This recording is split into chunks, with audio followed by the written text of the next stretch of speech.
So first check up, first change oil ng ating motor. And meron na siyang indicator na kailangan ng i-change oil, no? Good morning!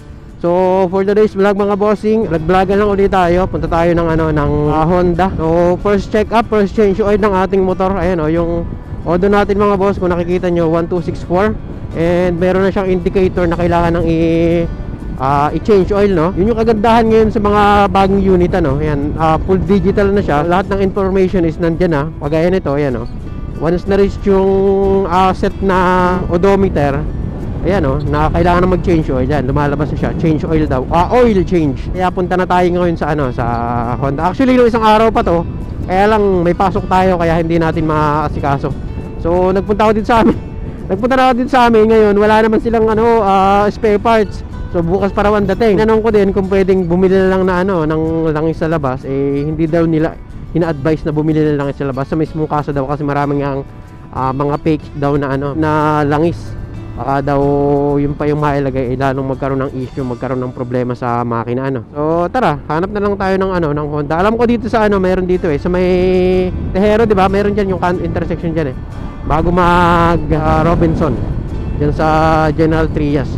So yung time check mga boss, alas 12 na pala, sakto-sakto, So i-share ko na din sa inyo mga bossing kung ano yung iba pang i-check dito sa motor natin, aside dun sa pagpapalit nga ng langis.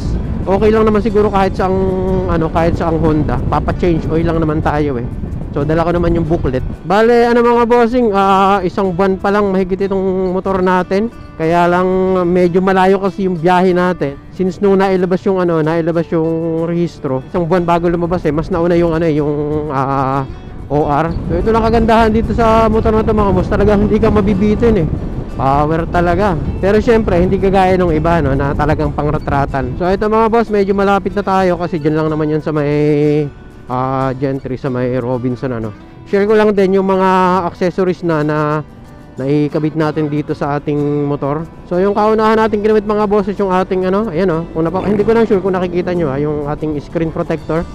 So nilagyan natin yan kasi nga di ba kapag tuwing nagpupunas tayo tapos medyo madumi yung pamunas, hindi natin napansin nagkakaroon ng scratch. So siya at least medyo safe from scratch yung mismong LCD niya, yung mismong screen niya, di ba?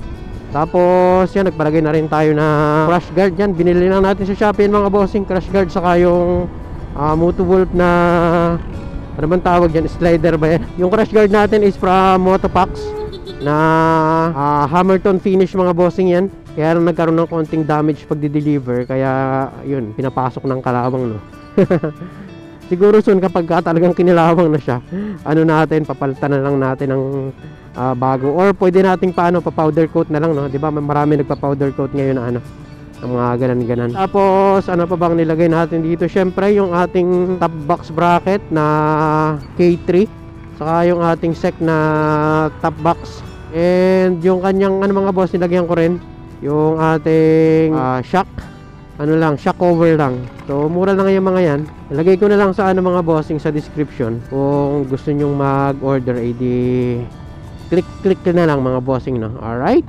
So ito mga bossing, tayo, SM Tansa na tayo. So pagliban natin dito sa tulay, doon na yun, nandun na yung Honda. Sana naman meron silang langis, baka wala din silang spare parts. Nako. So dun sa mga ADB users dyan mga bossing, pa-comment nga kung okay lang ba na yan, mag-exceed tayo dun sa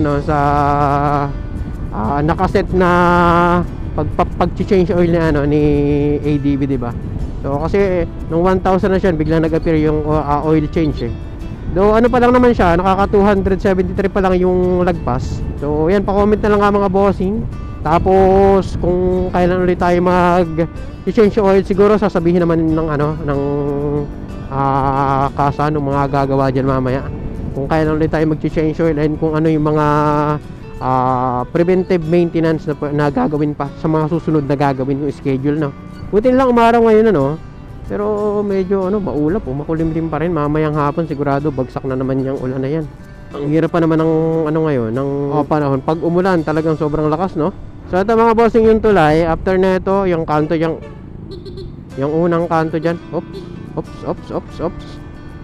So yan, dyan yung building na yun, Doon tayo. Alam ko meron diyang ano may Honda diyan Alright, sana bukas no. Ito na may Honda rito Anong tayo? Yeah. Papa-change oil lang naman tayo Or kung ano pa yung gagawin niya, share ko na lang sa inyo mamaya mga bossing. Ayan, dito tayo. So, Honda. Saan kaya pwedeng park dito? Dito. Ay, sorry.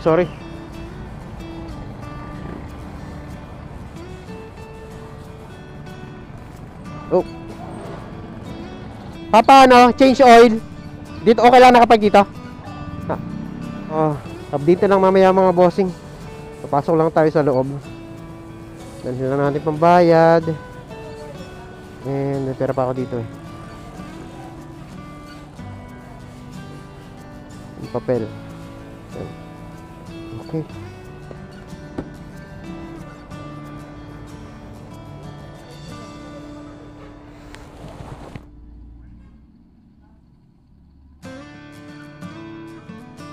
Ayan mga bossing, at nakapagpa-change oil na tayo.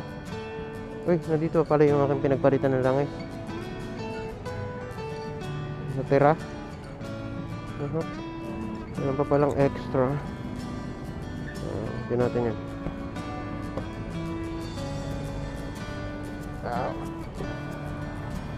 Yes, thank you. So ayun mga bossing, wala na yung ating wala na yung oil change na nakalagay dun sa sa total odometer no. So ibig sabihin okay na, nakapag-change oil na, and siguro na-reset na naman ni Kuya nung nag-ayos. Time check 1:00. So ayan, okay na yung ating nakapagpa-change oil na tayo. So balik tayo after ulit 2,000 kilometer daw naman plus 2,000. So babalik tayo doon ng 3,000 yung odometer natin. Parang ang gaan ng 2,000 no. So ang papalitan daw naman doon ay change oil, tapos yung gear oil naman yung second check up. So wala naman tayong ibang na-encounter pa na problem. Kaya yun lang, yung langis lang talaga yung kanilang pinapalitan Tapos tinetesting din naman nila So siguro kung mayroon silang makikitang kakaiba sa makina or sa takbo, di ba? Kanila i-recommend sa atin sa owner, no? Alright.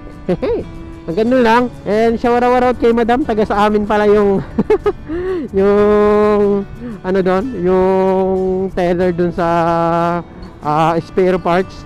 Taga Northdale din pala, sa Block 49 daw siya. Shout out. So that's all mga bossing. Yun lang talaga, akala ko kasi meron pang ibang gagawin after ng after nung change oil. Yung pala wala naman So basta langis lang pinalitan nila. Tapos nga sa second na balik natin, plus 2,000 tayo, plus 2,000 kilometers, at papalitan ng oil ulit, tapos gear oil. Alright, yun lang. Peace out. Fish on.